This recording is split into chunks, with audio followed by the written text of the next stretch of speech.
Bom dia. Bom dia quem está em casa, escutando a gente, ouvindo, vendo. Bom dia para quem está aqui. Hoje vou começar diferente, vou começar lembrando que o link da síntese cognitiva já está no WhatsApp, no grupo do WhatsApp. Livro de preencher, dividir suas percepções, suas indicações. Muita gente esqueceu de avisar, né? As falas foram acontecendo, a pessoa foi ficando imobilizada, não deu tempo de fazer todas as perguntas, todos os comentários. Então já está lá. Bom, agora a gente vai começar o segundo dia do evento. Eu parei uma fala inicial, a gente aqui, para falar um pouco desse momento aqui. A psicologia junguiana, como ela é conhecida, ela busca e encontra a sabedoria nas metáforas da alquimia. Essas metáforas, o grupo encontrou a base para poder entender qual que é o processo psíquico de transformação. Nela, na alquimia, aprendemos as fases desses processos. Temos os nomes dos processos e as suas cores representativas. Trata-se de ideias simbólicas que catalisam e organizam o movimento psíquico. Ontem, nós fizemos uma psicologia verde, um reverdecer, a produção de algo novo. Um caminho, uma atitude psicológica que inclua o sujeito e o mundo, uma psicologia onde a consciência humana não seja a única medida de consciência, uma psicologia de multiespécies. No segundo dia, no sábado, a gente seguindo as metáforas químicas, a gente vai fazer uma psicologia vermelha. Rubra, encarnada, que simbolicamente significa o sangue. Passar do processo das ideias abstratas para a vida. É hora de sair do consultório, de fazer a alma, e fazer a alma fazer parte da vida. O processo de análise significa que tudo aquilo que foi produzido durante o seu processo singular, particular, tem que ter um valor coletivo. Tem que ser uma ação psicológica no mundo. Um cuidar do outro, fazer parte da vida planetária. Para a gente fazer isso hoje, a gente tem um dia repleto de atrações diferenciadas e palestras, as oficinas pela manhã, a mesa de psicopolítica à tarde. Para abrir a mesa, a gente vai receber o coletivo da REC, coletivo da rede climática, para fazer uma oficina com vocês, contar um pouco das experiências, provocar algumas reflexões. Vou chamar todos aqui no palco. 3 minutinhos.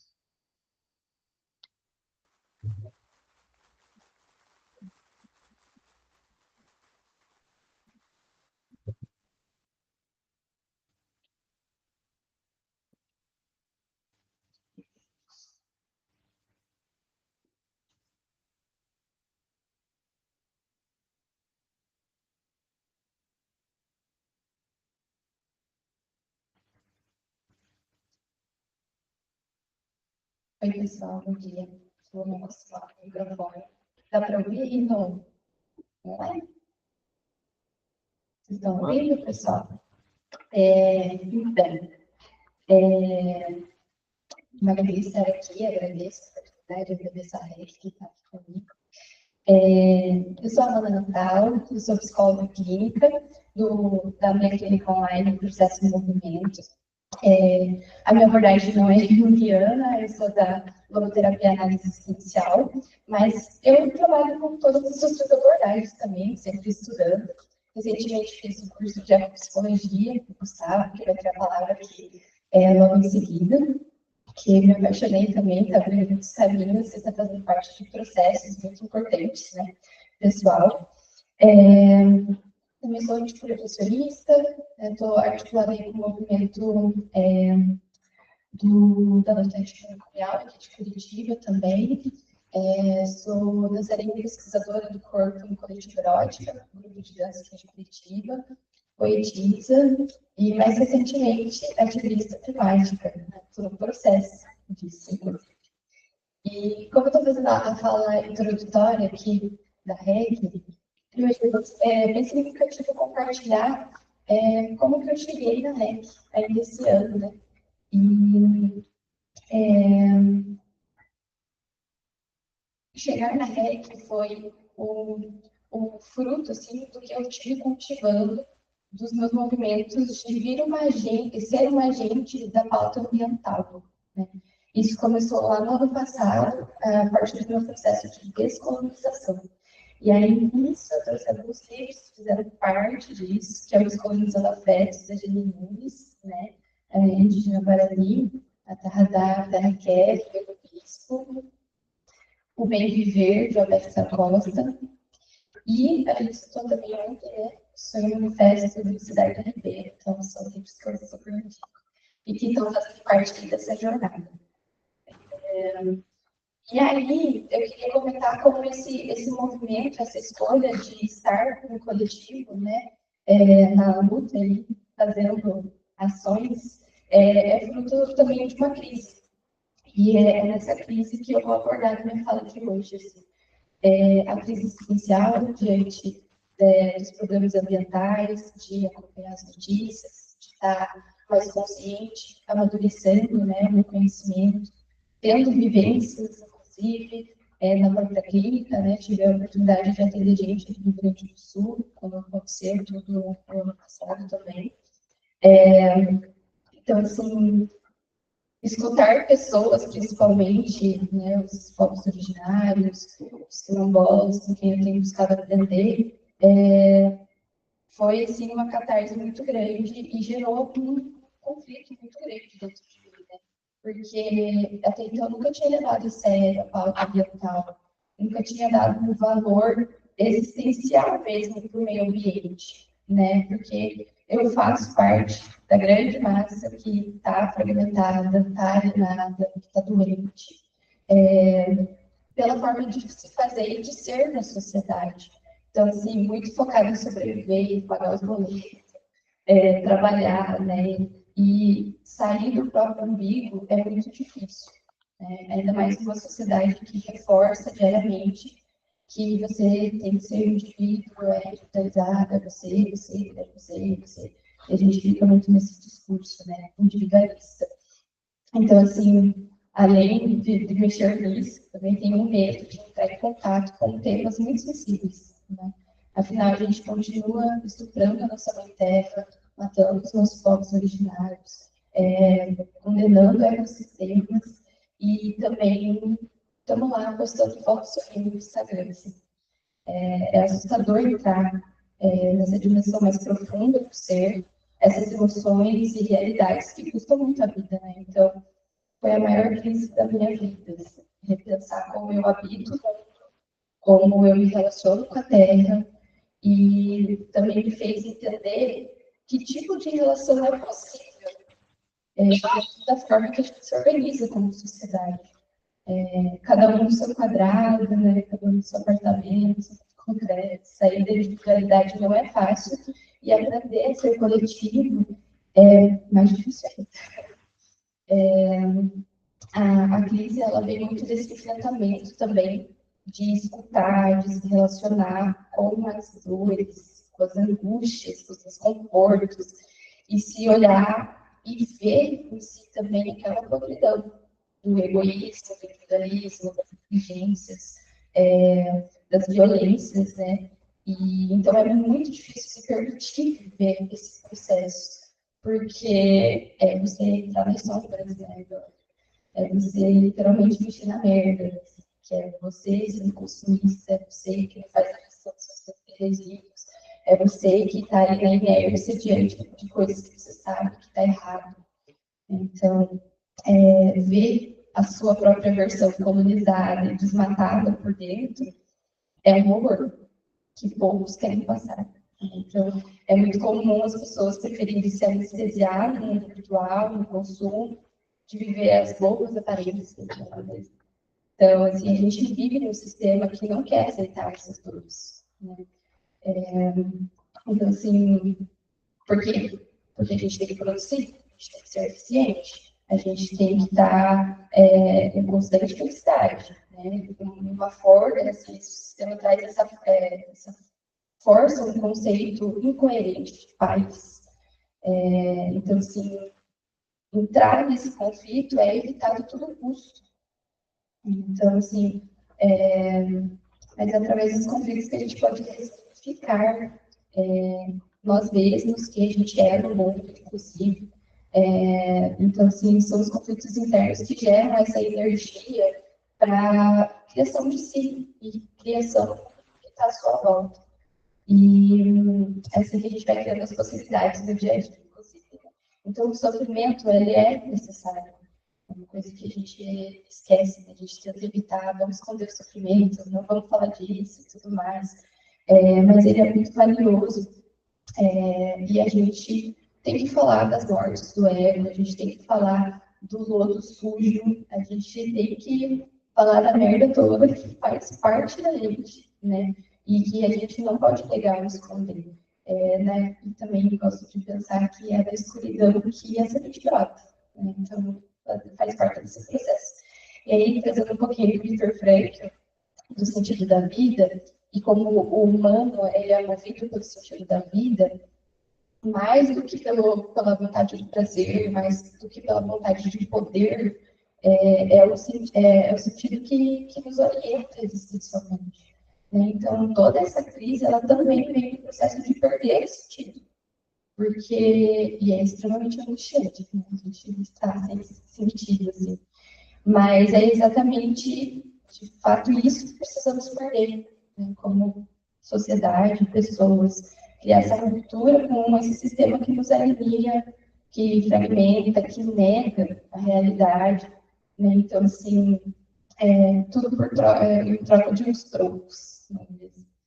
E tem sentido esse sofrimento, Viktor Frankl fala muito disso, né? O sentido do sofrimento. Então, ter esse sentido e viver esse, puxa, tem sentido, né, nessa crise. E, então, assim, é preciso questionar o sentido de agirmos da forma que agimos, das escolhas que sustentamos para continuar girando a máquina do capital. Então, assim, eu faço esse recorte aqui, enfatizando como esse movimento existencial, social, ambiental, da nossa área da psicologia, ele precisa ser de superação importante, porque são as bases, as crenças que sustentam isso. Então, o único sentido desse sistema é o acúmulo de capital em cima do estupro de seres, de ecossistemas humanos. E não é possível a gente viver as transformações que vivemos, que queremos e precisamos dentro dessa lógica. Dessa outra lógica. Porque ela coloniza, escraviza, né, toda a diversidade da vida e do habitar a Terra. Então, eu estou nessa luta de sair desse lugar. E a REC está sendo uma forma diferente. E essa semana também vi um post da Flávia Albuquerque, a psicóloga do Despatologiza, que eu acho que a gente precisa reverberar, que eu quero falhar no capitalismo. A gente precisa falhar no capitalismo. Ele já está falhando, né? A gente está esse negócio aqui, mas a gente precisa falhar. Porque essa reconexão com a natureza não é sobre lucro, não é sobre posses, também não é sobre progresso. Ela é carregada de vida, de sentido, de relações. Então, é totalmente o contrário do que a gente busca viver dentro dessa lógica dominante. E eu decidi trazer o enfoque nesse processo catártico, né, que passei desde o ano passado, estou passando, porque é isso que a gente precisa movimentar e estimular nas pessoas que convivemos. Suportar essa crise, né, passar por essa crise juntos. E isso é uma resposta ao questionamento do nosso campo ambiental, que se questiona assim, por que não estamos mobilizando mais pessoas? Ontem eu ouvi de um colega que tipo, isso aqui devia estar lotado de psicólogos. Então, assim, por que lá no ato contra a PEC da devastação não tinha nem 300 pessoas em Curitiba? Ou até também, né, no ato de apoio à Palestina, se fez tanto. E grande parte vem disso que eu estou falando, né? Dessa animação. As pessoas doentes, fragmentadas, sem senso de coletivo, por causa do sistema, sempre ocupadas, sempre servindo o sistema, que não pode parar. Então, confusas também com fake news, e incapazes de enxergar outras coisas por causa do ódio que é alimentado. Então, a gente precisa se permitir viver esses processos individuais para lembrar que somos coletivo, que a gente perdeu isso dentro dessa lógica. A gente tem que olhar para eles mesmo, né? E isso é uma escolha. E muitos mestres já falavam que a gente precisa olhar para fora, se relacionar, se envolver com a natureza, como a gente tem visto, né? Mas, assim, enquanto as pessoas estiverem cansadas, sobrecarregadas, com seus boletos, forçando para pagar aluguel, negligenciando a sua própria saúde, sem tempo para a sua educação, sem senso crítico, porque isso não alimenta o mercado ou o algoritmo, gastando toda a sua energia vital para sobreviver ao capital, para sustentar esse sistema falido, não vai dar certo.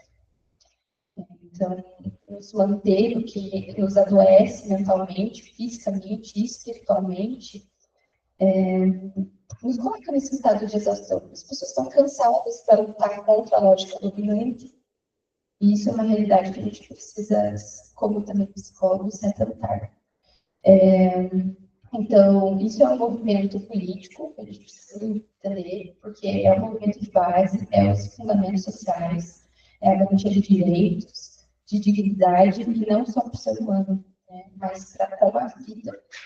E eu acredito que também na pauta ambiental é um ponto de encontro de todas as lutas, antimanicomial, antiproibicionista, direitos humanos, direito da natureza, o fim da escala do senso comum, a descolonização, né, ocupar as ruas, ter o compromisso de estar nas ruas, realizar os movimentos sociais, construir ativamente a sociedade que queremos. Né? Então, eu comecei a ter um monte de informação que eu não tinha. A gente tem composteiros nas escolas, gente. A gente tem hortas comunitárias. Então, eram coisas que eu, tipo, falava, nossa, tem isso. Já tem. Tá? Já tem um monte de gente fazendo, tem muitas mudanças acontecendo. A gente precisa encontrar essas pessoas.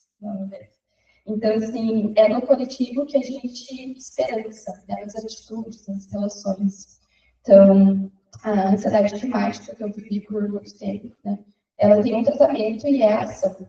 Né? É você se integrar com o seu corpo e agir. Tem que trazer para o corpo. Não dá para ficar só aqui, né? Os outros sentidos são possíveis, outras formas de habitar são possíveis, a gente só precisa descolonizar os nossos afetos e florestar o nosso imaginário. Isso a gente faz em coletivo. Então, movimente-se para saber o que acontece no seu território, né? O que está acontecendo em Curitiba, aqui no de Curitiba, o que está acontecendo na sua cidade. A REG tem sido presente em muitos espaços, contra os caças Brum, contra a PEC da devastação, da bandidagem, articula também, né, programações, né, que a gente está agora, né, com oficinas também, participa também dos sofrimentos, que nem o Fórum dos Araucários, que está acontecendo lá no UFPR agora. Então, a gente precisa passar as informações que nos coletivizam e nos ensina, né? Porque é ali que é ali o espaço para crescer a esperança. E isso não é passivo, não é esperar que mude ou imaginar que precisa mudar, né? É se responsabilizar pela mudança que te cabe. Né? E servir o futuro que você quer ver e deixar para as próximas gerações, com toda certeza. E eu vou deixar um apelo final aqui para cuidar com as nossas crianças, da educação que a gente está deixando para elas. Por favor, gente, não negue educação ambiental para elas, porque precisamos preparar as nossas crianças para a realidade, fortalecer os recursos para elas enfrentar o que chegará e também para elas fazerem parte da solução, né? E orientá-las para fazer o que faz sentido e não condicioná-las para reproduzir um sistema doente. Já que é educar as crianças. Então, isso é ativismo ambiental também, né? Preparar e capacitar as pessoas para se abrir, para passar por esse processo. Antes a gente precisa se abrir e viver essa crise que é uma crise, né? Então, buscar fazer a psicologia, todo esse movimento, né? E que a gente possa semear isso nos nossos espaços de trabalho, ciência. E que o nosso trabalho também, não só na clínica, né, mas para além da clínica, seja de estimular esse processo nas pessoas que chegam até nós. né, que convive com a gente, nos movimentos sociais, que é viver essa crise necessária. Ontem o professor Marco falou, né, sobre como a crise climática é uma resposta saudável, gente. Essa crise, por mais que seja bem horrível de passar, ela é saudável. A gente precisa dela. Né? Então, assim, é através da crise que a gente vai sair dessa inércia da ansiedade, que nos desperta para estarmos atentos e conectados com as transformações do dia a dia, do aqui e do agora e do nosso território, que é o que a gente consegue fazer. Né? Então, a esperança ela é ativa. Eu estou aqui hoje ao lado de pessoas que eu admiro, que trabalham para isso, que estão me guiando o caminho de como fazer também, né? Me permite. Sou muito grata. E se eu estou aqui na REC, né, fazendo parte da REC, é porque eu posso sonhar novamente. E é muito bom sonhar novamente, né? Também quero finalizar minha fala agradecendo as medicinas da floresta, Maria Ayahuasca, Santa Maria, que estão precisando profundamente curando a minha relação com a terra, né? Tá permitindo o reflorestal partidário, estimulando a ser ativo, quantificado e me abrindo para voltar a ser coletivo. Né? E destruir de si mesmo, enquanto constrói coletivo, apenas sendo parte da vida, né? Que não seja do centro mais tarde. Então, gratidão aos constantes companheiros da REC, que estão abrindo essas possibilidades para orientar. Eu vou passar a palavra. Obrigada.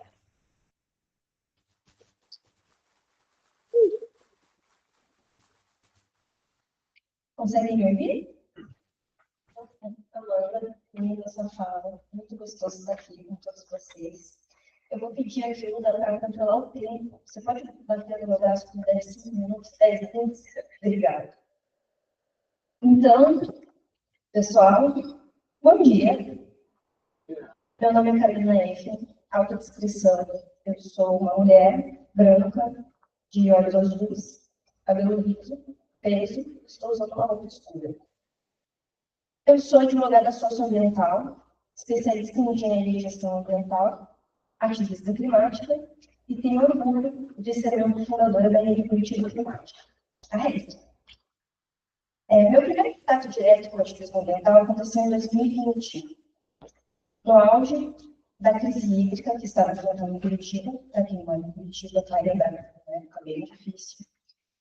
O Brasil também estava registrando recordes de queimada. Foi o ano que o Pantanal teve cerca de 40% do seu território devastado pelo fogo. E, além de tudo, era a pandemia de Covid-19. Então, foi um momento muito difícil para todos nós. Em meio àquela angústia insuportável daquele momento, eu decidi participar de um ato que ia acontecer em frente à Assembleia Legislativa do Estado do Paraná, né? Contra uma lei que liberava corte de araucária, uma árvore que é símbolo do nosso estado, símbolo ancestral do nosso estado, e que está com risco de desaparecer. No dia daquele ato, os organizadores do evento, que são o coletivo Observatório de Justiça e Conservação, distribuíram, né, nós juntos, porque eu estava participando daquele momento, a gente distribuiu mudas de árvores e panfletos na frente da lei para falar sobre o risco da aprovação dessa lei. E a lei foi aprovada. Mas, dentro dessa grande derrota, eu aprendi uma lição muito importante, que é que a luta, ela não é só um fim, ela não é só o fim, o objetivo da luta, a conquista da luta. Ela tem um fim em si próprio. O fim de você lutar por aquilo que você acredita. O compromisso com aquilo que nós somos.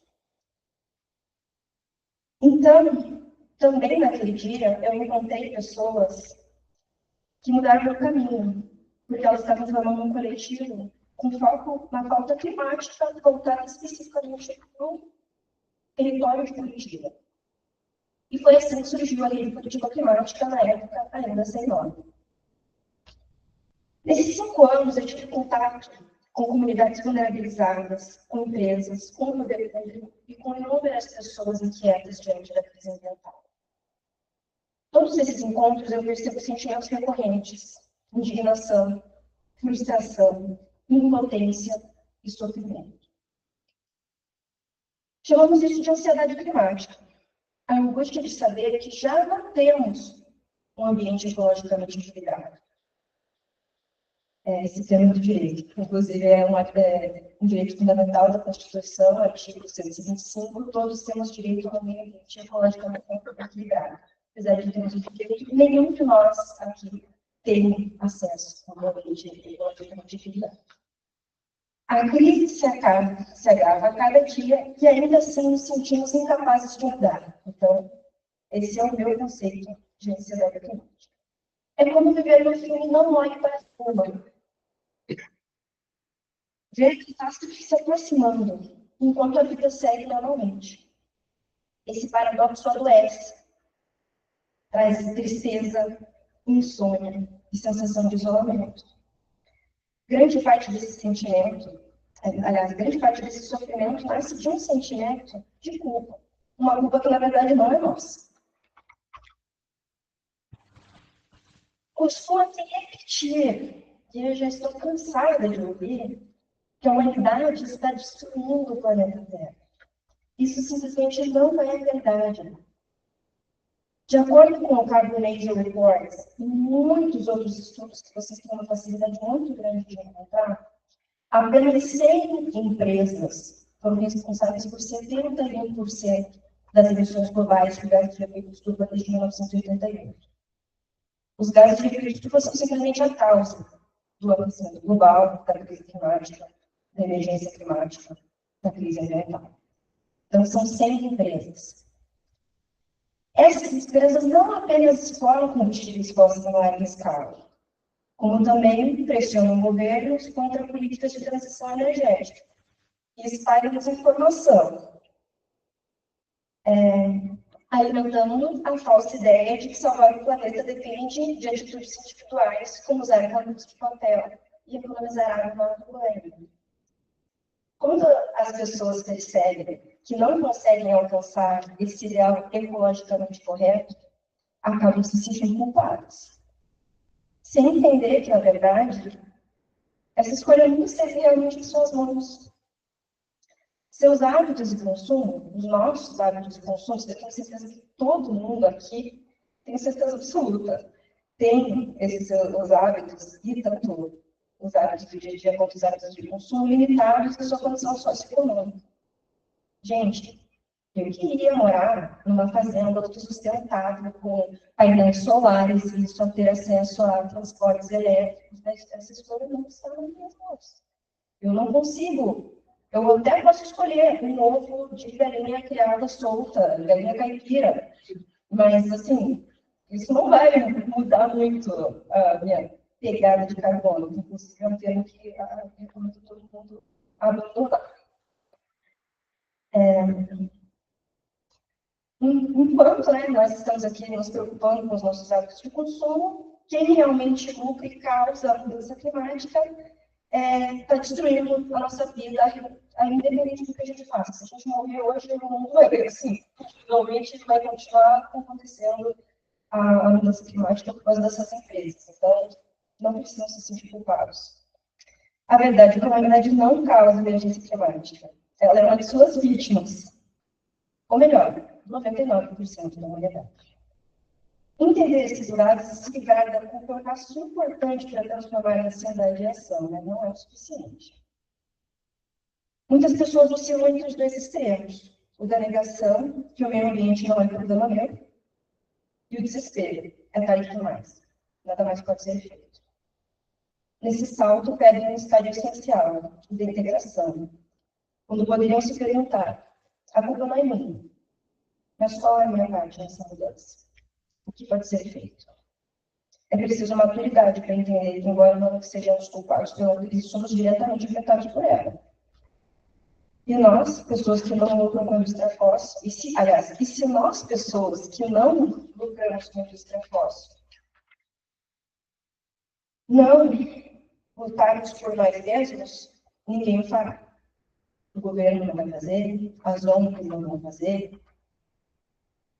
as forças da natureza não vão agir naturalmente e resolver nossos problemas. Nós precisamos nos responsabilizar por aquilo que nos causa sofrimento, que nos afeta. E aí entra o ativismo, é a passagem da ansiedade para a ação. Um gesto, por menor que seja, é sempre melhor para eles. Quando nós nos engajamos, não transformamos apenas a realidade externa, mas também cuidamos da nossa saúde interna. O ativismo quebra o trânsito da impotência. É uma prática terapêutica, que para mim tem atuado como aliada da psicoterapia e dos medicamentos. A ativista Greta falou sobre isso em seu TED Talk. Quando começamos a agir, a esperança está em toda parte. Então, no vez de buscar a esperança, busque a ação. Então, só então, a esperança virá. Esse é um movimento também psíquico. A dor se dissolve e renasce como força criadora. É como se a alma, diante do abismo, escolhesse dançar com esperança ao invés de ceder ao desespero.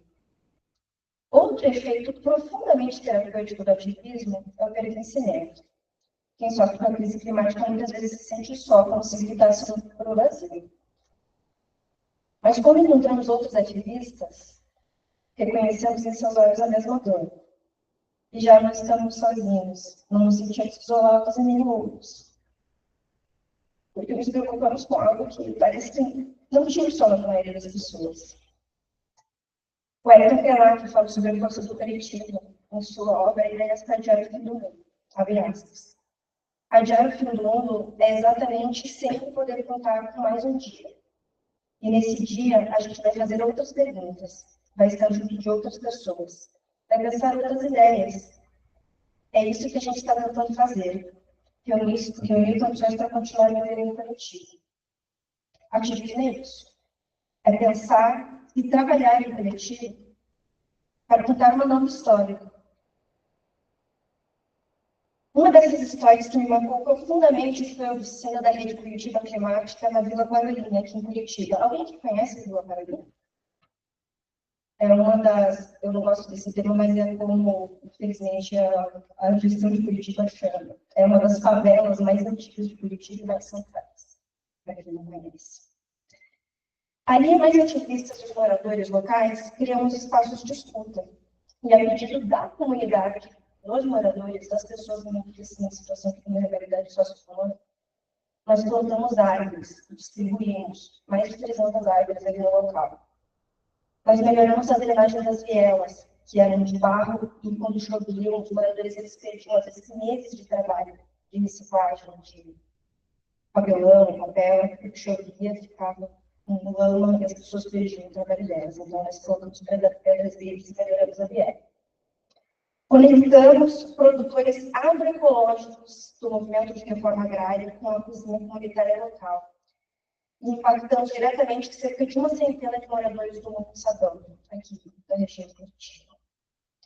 Eu percebi que mesmo que nós, de Curitiba Climática, ou indivíduos, não possamos mudar o mundo inteiro, mas podemos mudar muitos mundos. E cada mundo transformado também nos transforma. Essas conquistas não nasceram de um dia para o outro. Foram fruto de paciência e insistência. O ativismo não se faz apenas de grandes gestos heróicos, mas de pequenos passos repetidos com persistência.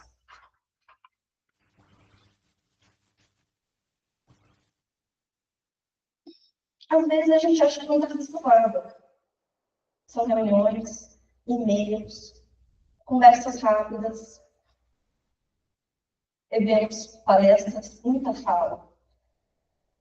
E isso tudo em meio aos compromissos da nossa vida, dos boletos, do trabalho, da nossa tentativa de ter uma vida social saudável e ativa, praticar atividade física, comer saudável, ver a família. Mas a verdade é que cada pequena semente lançada germina no tempo certo.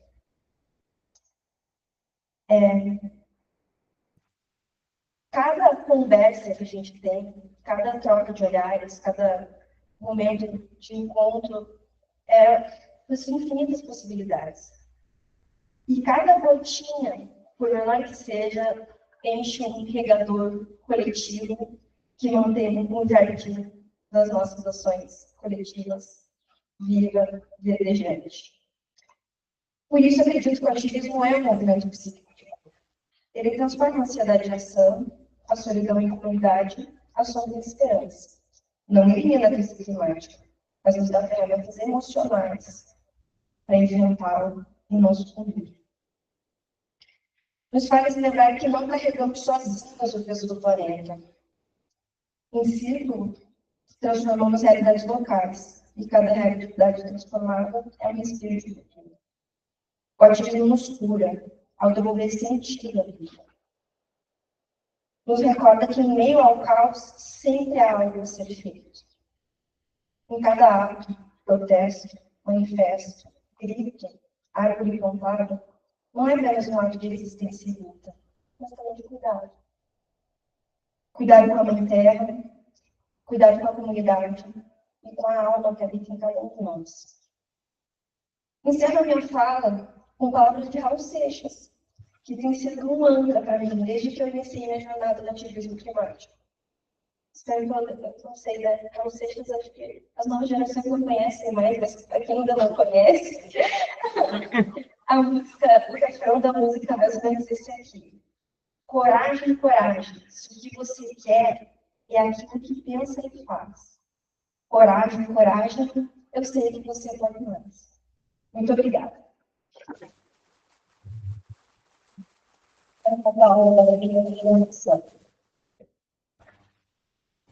Ouvindo?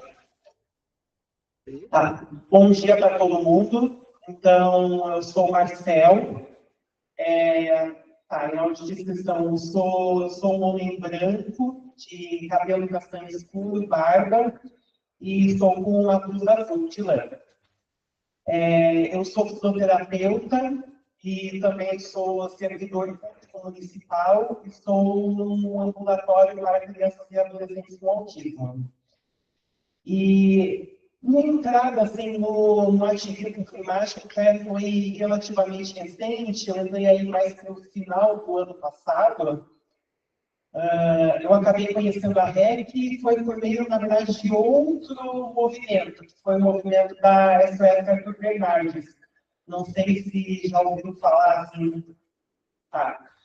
Porque a SOS Arthur Bernardes, então, foi uma, digamos, começou com uma pessoa, né, a Ivonete, bióloga, que ela foi numa audiência pública da prefeitura, e daí ela ficou sabendo do projeto de construção do novo Inter 2, né? Um projeto que, na sua concepção, estava prevendo aí a derrubada de aí umas 1.089 árvores lá no Parque Linear da Avenida Arthur Bernardes, né? E ela realmente acabou ficando muito preocupada e, assim, acabou assim, engajando com outros moradores da região, né? Para, no caso, realmente convocar realmente o Instituto aí de Planejamento Urbano de Curitiba, a IPUC, para estar esclarecendo sobre essa obra, uma obra que foi financiada pelo Banco de Desenvolvimento. Assim? Da tua boca, só não ouve aqui. Desculpa. Então, uma obra que foi realmente financiada pelo Banco de Desenvolvimento Internacional, né? E assim, isso, na verdade, esse tipo de ação, meio que assim, a gente já foi vista em outras regiões até por Curitiba fora, né? A gente tem muito essa noção de que Curitiba é uma capital ecológica, uma capital verde, e realmente, né, comparado com outras cidades, assim, a gente está num bom nível, né? Só que, ao mesmo tempo, existem muitas contradições que a gente acaba observando. Então, algo semelhante aconteceu lá na Avenida da Vitor Ferreira no Amaral. Então, eles acabaram fazendo corte de árvores por lá. E, realmente, você vê fotos do antes e do depois, realmente, assim, um negócio até, eu diria, assim, feio, né? Basicamente, sobrou um completo conhecimento por lá, né? e até a questão da temperatura acabou aumentando, né? E foi realmente muito difícil até para o movimento conseguir um retorno da prefeitura. Foi, inclusive, bloqueado no Instagram da prefeitura por um tempo. Mas eu vejo que assim, a gente vê que, assim, por mais que Curitiba acaba tendo muito greenwashing, né, que a gente acaba falando, né? Na época, e assim, no ano passado, fora então essa obra, né, da Bernardes, foi também aquela época das queimadas, né, que aquele grande foco de queimadas acontecendo pelo país lá fora. E isso foi uma coisa que, de uma forma ou de outra, também acabava me gerando. Eu nunca me considerei uma pessoa ansiosa, mas isso foi uma coisa que estava me agitando internamente, né? Aí um dia eu estava falando no grupo da Arthur Bernardes sobre o ato pelo clima, né, que aconteceu em setembro do ano passado. Fizeram uma reunião virtual até com a REC, e aí por meio desse ato eu acabei conhecendo a REC, né? E, assim, eu falo desses eventos até recentes, mas desde 2020 eu já estava com essa preocupação aflorando, né? Porque a gente vê aí a gente é constantemente bombardeado, né, por notícias falando de queimadas, de desmatamento, e muitas vezes a gente acaba se sentindo muito impotente, até por ver tudo isso acontecendo e não poder fazer nada, né? E ao mesmo tempo você acaba tendo consciência de tudo isso, só que a gente meio que assim, parece que o estilo de vida que muitas vezes é jogado para nós é um estilo de vida muito. Foi falado até na questão da alienação que a gente acaba vivendo, e quando você toma consciência disso, você acaba se sentindo muito mal por isso, né? Eu vejo que hoje passa-se muito a ideia de que passa-se muito essa ideia de que qualquer um, com o seu próprio esforço, qualquer um pode ficar rico, qualquer um pode, com o seu próprio esforço, pode fazer o que quiser. Só que a gente sabe que, assim, a gente vive num planeta que é finito, né? E não tem como você ter um crescimento infinito numa terra que é finita.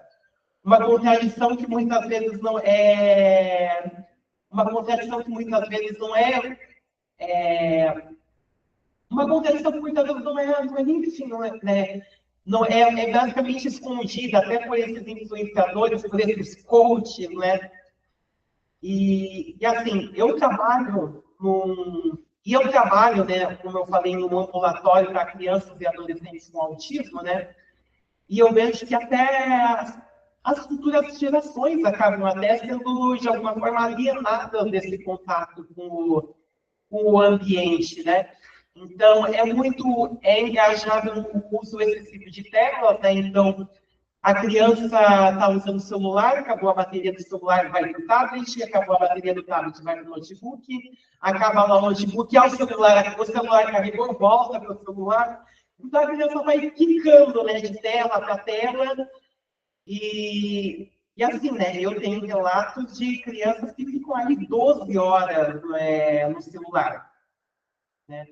Ao mesmo tempo elas são alimentadas aí com alimentos ultraprocessados, né, porque o consumo está aumentando, né, e isso só piora a sua agitação psicomotora. Eu confesso que muitas vezes eu até fico questionando se vale a pena ter filhos, né?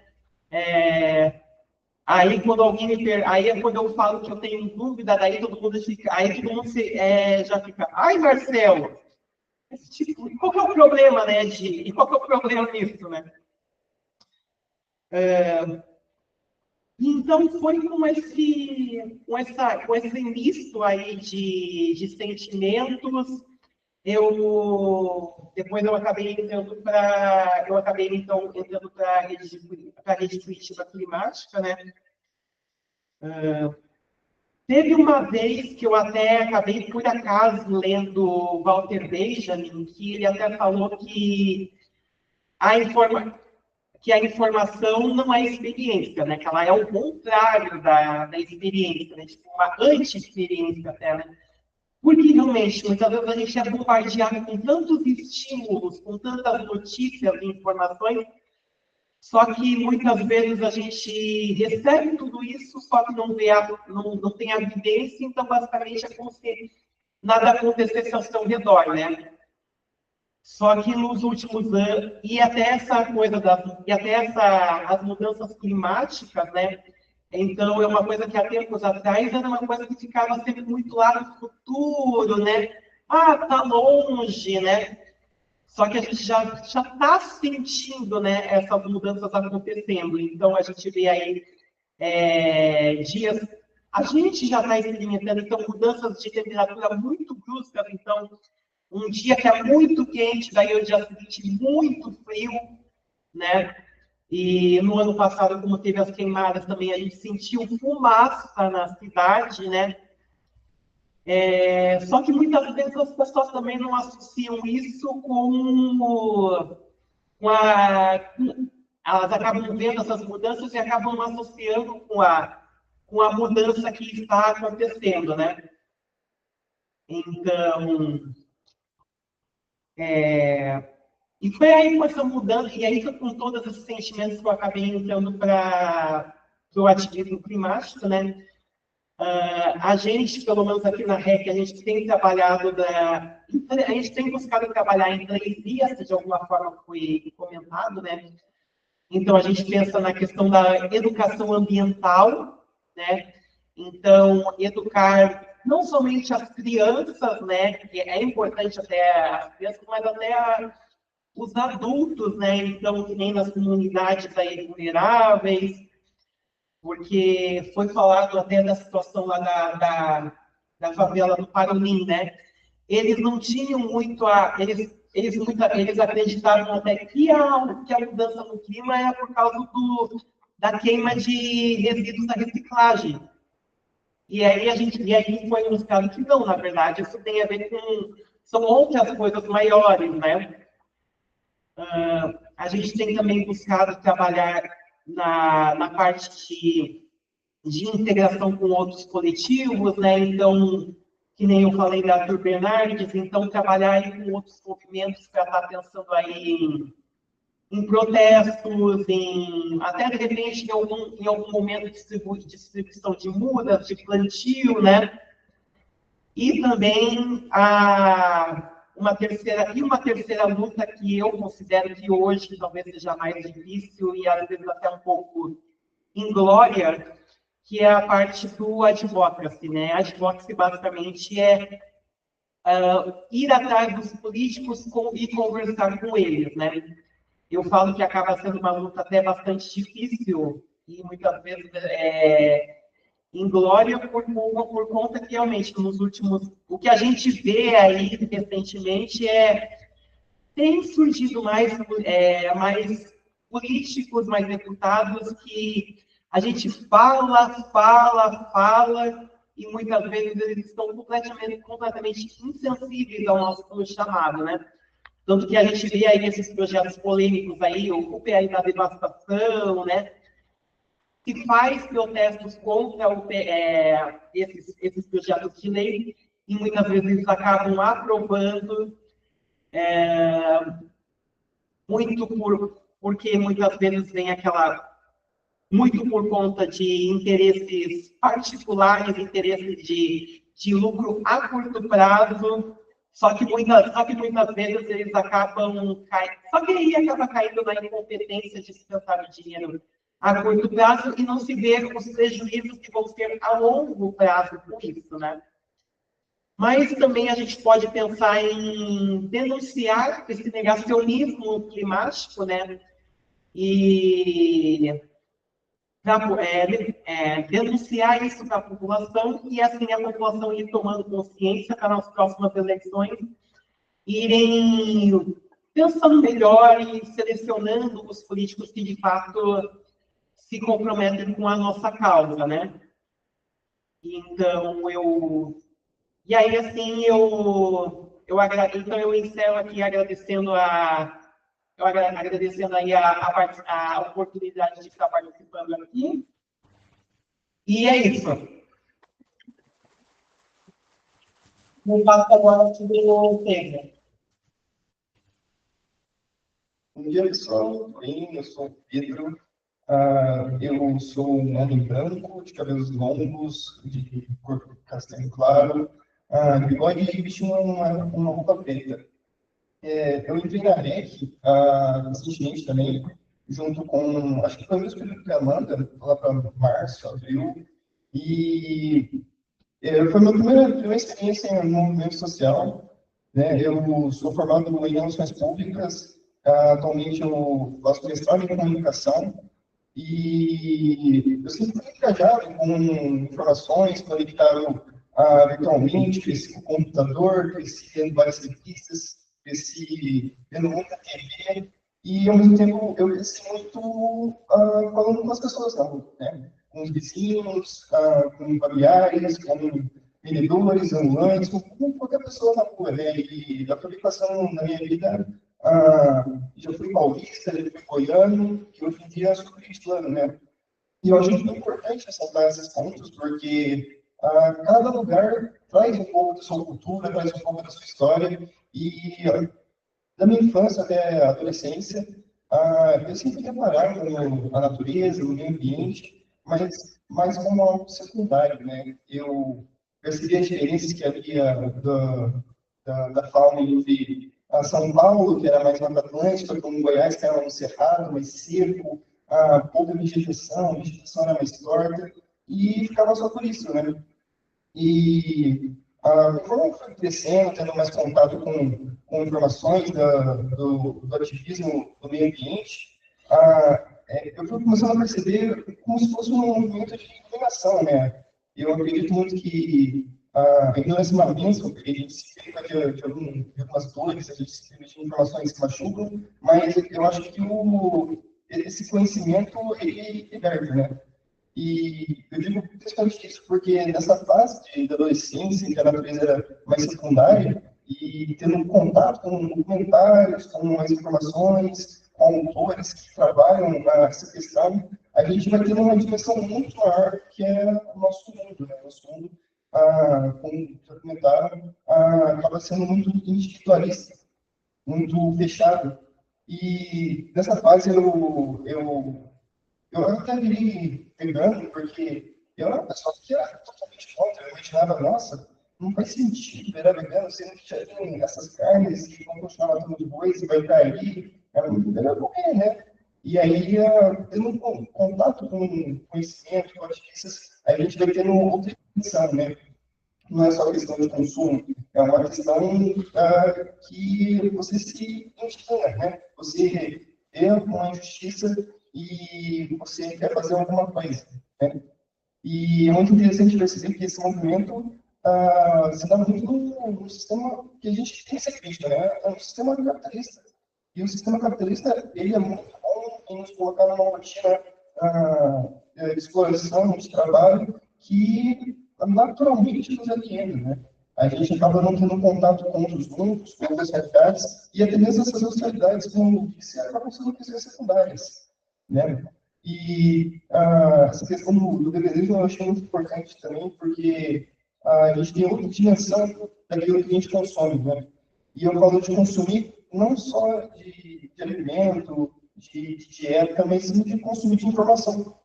Porque acredito que uma grande questão enquanto ativista é pegar essa indignação e transformar em ação, né? Sair desse movimento como completamente inércia. E para ter essa ação, é preciso se mobilizar, é preciso ter conhecimento e é preciso ter muita crítica.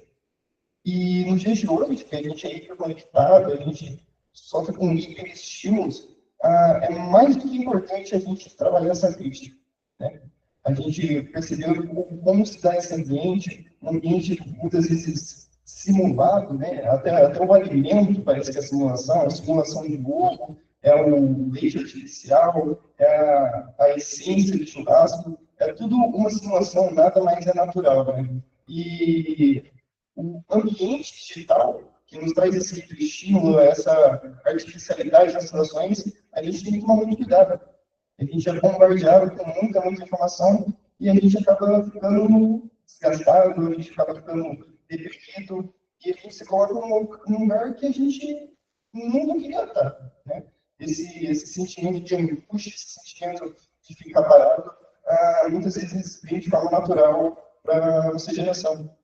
E a gente tem que ficar bem esperto, ficar bem crítico a esse ambiente, né?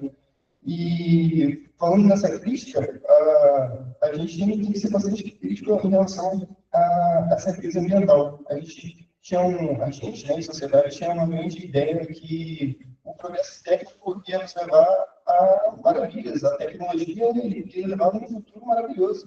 Só que, como já comentaram, não existe limite, né? A natureza existe um limite. E por isso que a gente não pode levar uma algo secundário.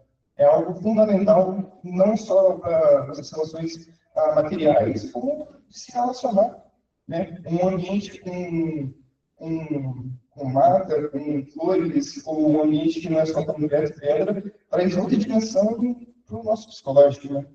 Um dia de sol, ou que não, ou até mesmo não conviver com questões mais trágicas, como alagamentos dentro de casa, com enchentes, com desmoronamentos às vezes frequentes, que são questões que a gente tem que estar levantando e que o cientista já vem analisando a respeito, né? E diante dessas questões, a gente fica se perguntando, eu vou fazer nada diante disso. O que está ao meu alcance, né? Porque não adianta a gente esperar, não adianta também a gente ficar no sentimento de estagnação. É isso que eu busco falar sobre a crítica. E por que eu reforço tanto esse ponto de crítica? Porque foi na REC que eu descobri que a ideia de um coletivo, de um movimento social, que a gente pode estar trabalhando essa crítica. Porque muitas vezes, até mesmo por conta dessas novas lógicas das redes digitais, a gente acaba se desenvolvendo em bolhas, né? A gente consegue personalizar nosso tipo de conteúdo com os nossos próprios gostos. Só que qual o impacto disso? Qual o impacto da gente fechar com apenas as informações que nos interessam, apenas com aquilo que a gente vê, a gente fica cego, né, como se fosse uma viseira, que nos priva de todo o outro conhecimento que tem no mundo.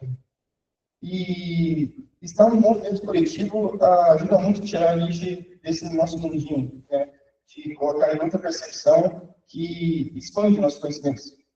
E essa crítica, ela muitas vezes é dada como diz o nome de política climática, é ter um contato com as pessoas que estão ao nosso lado, que estão literalmente ao nosso lado e preocupados com as mesmas situações. A gente pode ser de outro lugar, a gente pode ter pensamentos diferentes, só que no final a gente concorda em uma coisa que é essa indignação em torno da crise ambiental, da crise climática, que muito nos incomoda. E é um ponto que a gente não pode tomar por nós e ficar por isso. Por isso que a rede é tão importante. Ela vem e te puxa no movimento que resgata dessa inércia, né? E como já comentaram, vai ser muito bom em luz solar, em luz primária, ter contato. É só ver no funcionamento das plataformas sociais, né? As plataformas digitais. Hoje em dia, a gente consegue fazer tudo dentro do quarto. A gente consegue trabalhar dentro do quarto, a gente consegue ter acesso psicológico remoto dentro do quarto, a gente consegue fazer compras dentro do quarto, a gente sai para ir no banheiro e olhar lá também, né? Mas, se depender, a gente não sai do quarto para nada. E é interessante perceber que a REC é meio que te tirar desse movimento de isolamento, né? Esse funcionamento de cliente é essencial para a gente entender a nossa realidade e ser crítico em relação a ela, né? Existem tantas crises acontecendo e é no meio da crise que a gente acaba se levantando, se reerguendo diante de tantos problemas, né? E é engraçado porque eu sempre lembro da minha mãe.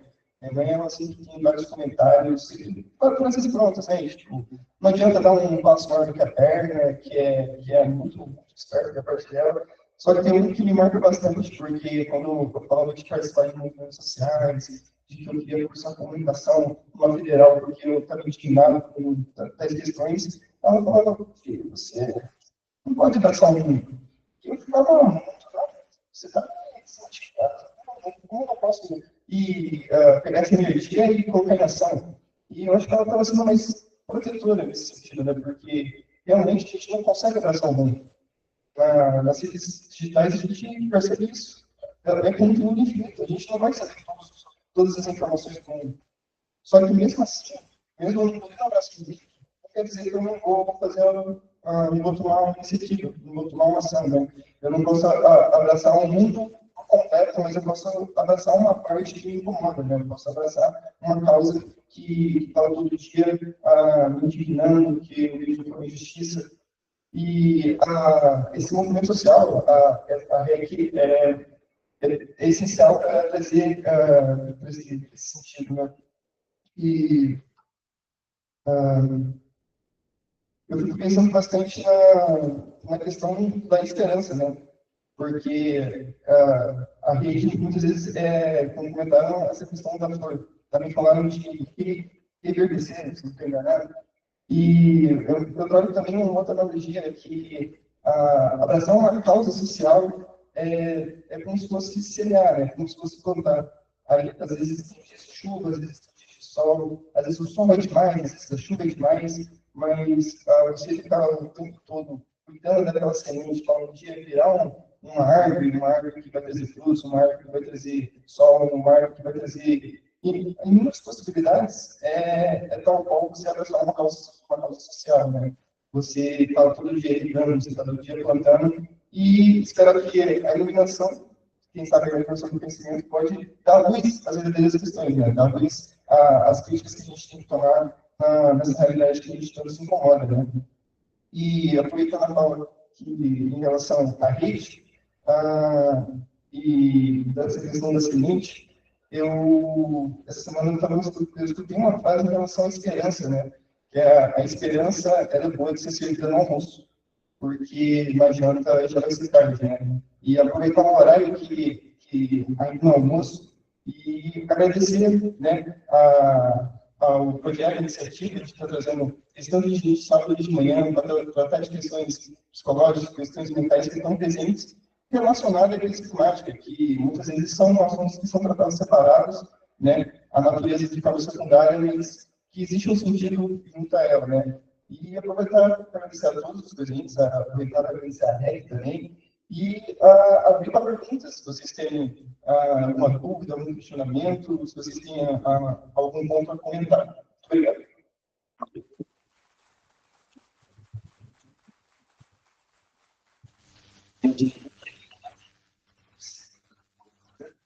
Eu estava muito ansioso para falar de vocês, porque eu acompanho vocês, acredito pra caramba, eu sou pesado, o trabalho de vocês. A gente vai fazer duas perguntas, tá? O tempo estourando, e aí a gente vai fazer outras oficinas. Então, aí vai ter gravação em casa, vai ter oficina online presencial, se vocês estarem, se quiserem, puderem, no horário, para fazer. Então, alguém quer fazer algum comentário? Né?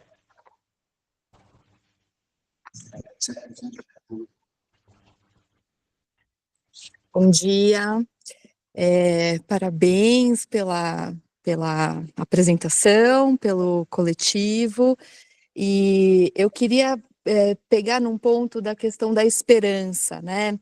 Um pouco essa ideia, né, de que a esperança ela está ligada a uma certa paralisia, uma certa espera de algo que precisa acontecer e que não tem um engajamento, uma ação, né? E eu queria trazer, né, assim, existe um outro tipo de esperança, né, que que está mais ligado ao esperançar, né? Esperança como verbo.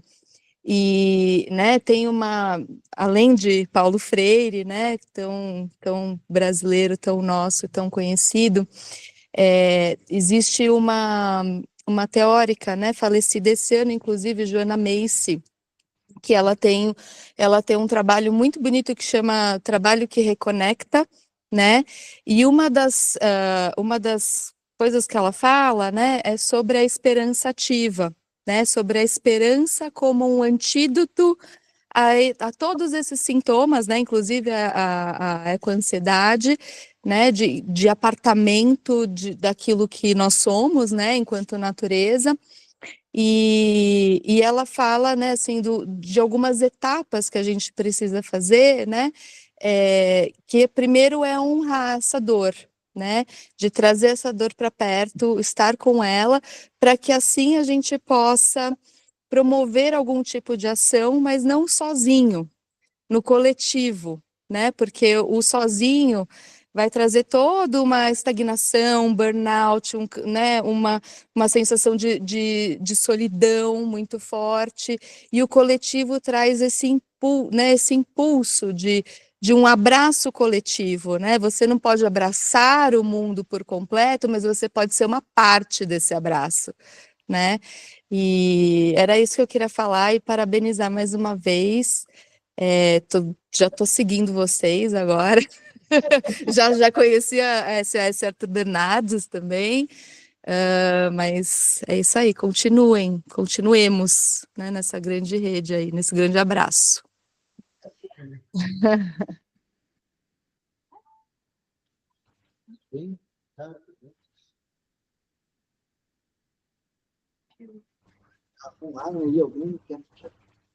Eu vou fazer só um comentário que você trouxe, dessa esperança ser coletiva e de tomar realmente essa dor sozinho é saudável, a gente.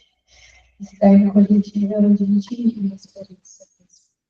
Então, que a gente possa coletivizar também, porque essa dor é coletiva, não é só nossa. Sim, a gente tem que viver no individual, sim, é difícil, a gente tem que passar individualmente, porque se a gente não passar individualmente, a gente não consegue acessar o coletivo. Mas essa dor é coletiva, então que a gente possa viver isso coletivamente. E aí está nos esperanças.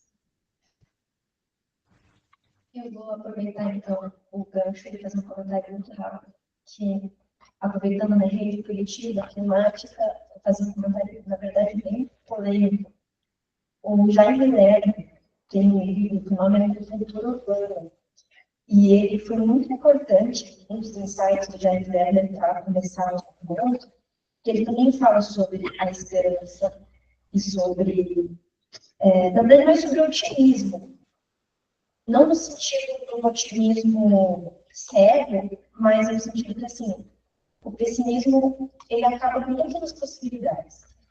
Uma coisa meio desse ou não, acho que a gente já tem. Então, trabalhar com, não essa esperança de que as coisas vão melhorar, mas trabalhar no sentido de que existe uma possibilidade de entrar no movimento, só aí que existe uma possibilidade de fazer alguma coisa. Então, eu gosto muito de tentar, eu não vou saber o autor que fala isso, mas o pessimismo da razão e o otimismo da ação, algo nesse sentido, mas essa minha fala é mais ou menos nesse sentido. Eu vou fazer também algum comentário. Carolina falou uma coisa que eu achei muito bonita, né? Uma coisa que tem uma correlação entre ativismo e cuidado. Normalmente a gente está pensando em ativismo com luta, sacrifício, abrir mão de tempo, abrir mão de um monte de coisa, né? Ser alvo, né, de todo mundo que é contra o que a gente busca. E eu gostei muito dessa correlação que você criou, se pudesse comentar um pouquinho mais. Eu também queria que vocês também pudessem falar como que as pessoas se aproximam de vocês. Onde que elas encontram, o que que elas podem fazer, quem quiser participar da REC, como que faz, ou quem quiser só ser um apoiador da REC, estar por perto, ajudar de alguma maneira que consiga, pudesse dizer isso para a gente também? Então, primeiro, já que tem relação com a minha fala, Então, o ativismo como cuidado é realmente uma coisa que você sente conforme você vai praticando o ativismo. Tem a ver com tudo aquilo que, né, a gente trouxe hoje sobre como você está isolado, não fazer parte do coletivo, não conseguir agir, ficar impotente diante das coisas que te fazem mal. Isso causa um sofrimento muito grande. Então, o ativismo é realmente uma coisa que a gente faz pra gente.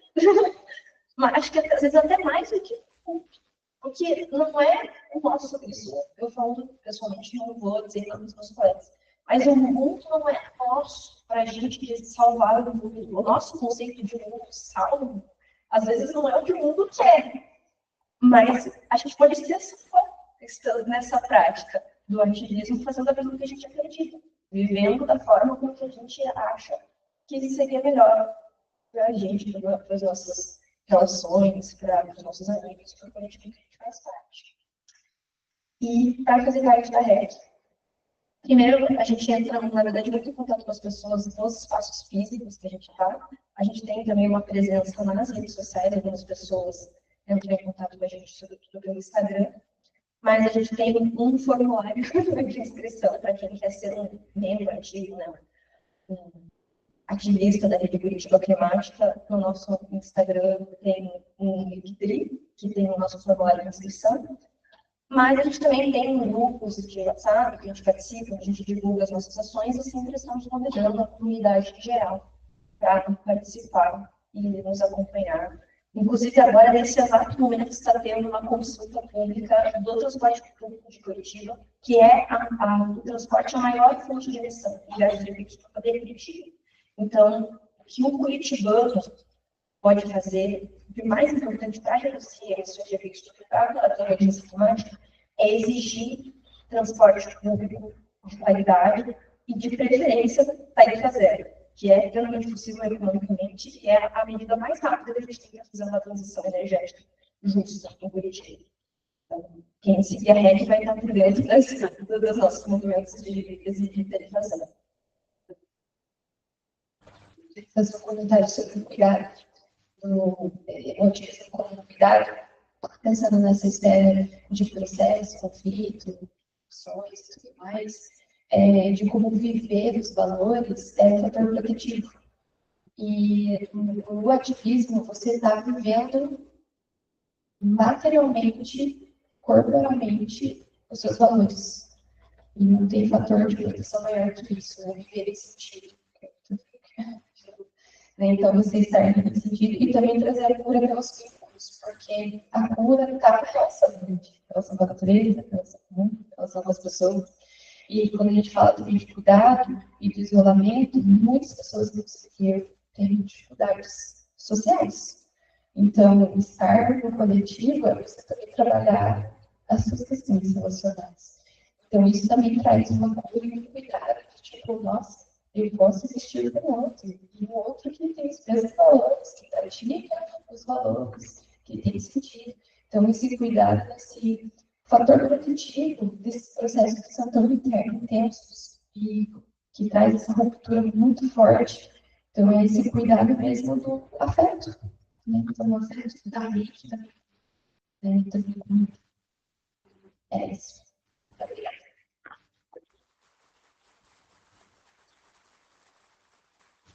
Bom, gente, a oficina quem está presencial, todos convidados, só da casa, agora vai ser, dependendo da quantidade de pessoas, vamos fazer grupos de 10, por aí, vai ser 3, 4 grupos em geral. E quem chegar online vai chegar no grupo do WhatsApp que vai entrar na sala, daqui a pouquinho, beleza? Muito obrigado.